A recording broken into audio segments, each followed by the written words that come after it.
नमस्कार दोस्तों, स्वागत है आपका कल की पुराण के 34वें अध्याय में। दोस्तों, अब तक अध्याय 33 में हमने देखा कि भगवान कल्कि ने अपने राजसी जीवन त्याग कर संन्यास ग्रहण किया। वे हिमालय की गुफाओं में जाकर ध्यान, साधना और योग में लीन हो गए।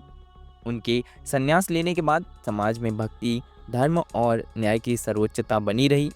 अब अध्याय 34 में यह बताया गया है कि भगवान कल्कि की तपस्या कितनी गहन थी। उनके प्रमुख शिष्यों और अनुयायियों ने उनके जाने के बाद क्या किया, सतयुग के पुनः स्थापना के संकेत और ब्रह्मांड में क्या परिवर्तन आए। तो चलिए दोस्तों, इस वीडियो में हम जानते हैं भगवान कल्कि की घोर तपस्या, ध्यान और समाधि की अवस्था। भगवान कल्कि ने हिमालय के एक परम पवित्र स्थल पर जाकर गहन ध्यान करना प्रारंभ कर दिया। वे पूर्ण मौन में रहकर केवल आत्म साक्षात्कार की साधना में लीन हो गए।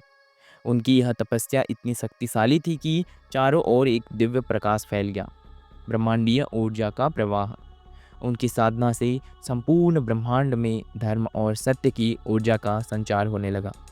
देवताओं ने आकाश से पुष्पों की वर्षा की और ऋषियों ने उनकी तपस्या को देखकर नमन किया। भगवान विष्णु के अन्य अवतारों ने भी उन्हें आंतरिक रूप से प्रेरणा दी कि वे अपनी साधना को और उच्च स्तर पर लेके जाएं। भगवान कल्कि के अनुयायियों की भूमिका, धर्म और शिक्षा का प्रचार। भगवान कल्कि के शिष्य और अनुयायी उनके द्वारा स्थापित धर्म, योग और शिक्षा प्रणाली को आगे बढ़ाने लगे। गुरुकुलों में वेद, उपनिषद, गीता और अन्य धर्म ग्रंथों की शिक्षा दी जाने लगी। लोग ईश्वर की भक्ति, सेवा और परोपकार को अपने जीवन का मुख्य उद्देश्य बनाने लगे। नवनिर्माण और सुव्यवस्थित समाज। समाज में पहले से कहीं अधिक समृद्धि और शांति का वातावरण बन गया।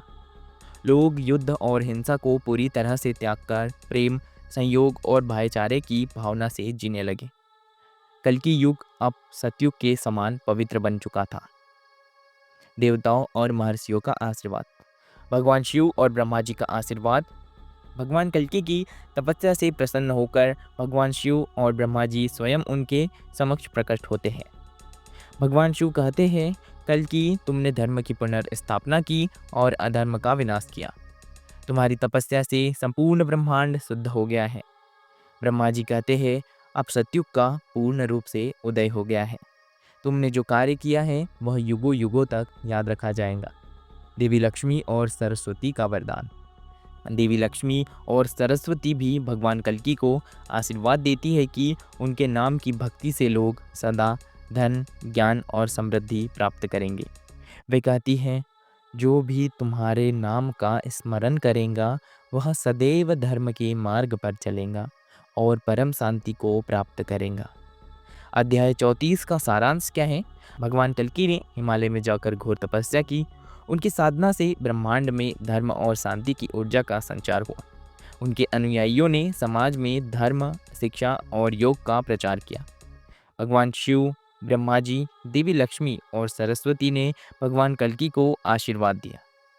सतयुग का पूर्ण रूप से पुनः स्थापना हो गई और संसार में शांति स्थापित हो गई। दोस्तों, इस अध्याय 34 का निष्कर्ष क्या है, आइए हम जानते हैं।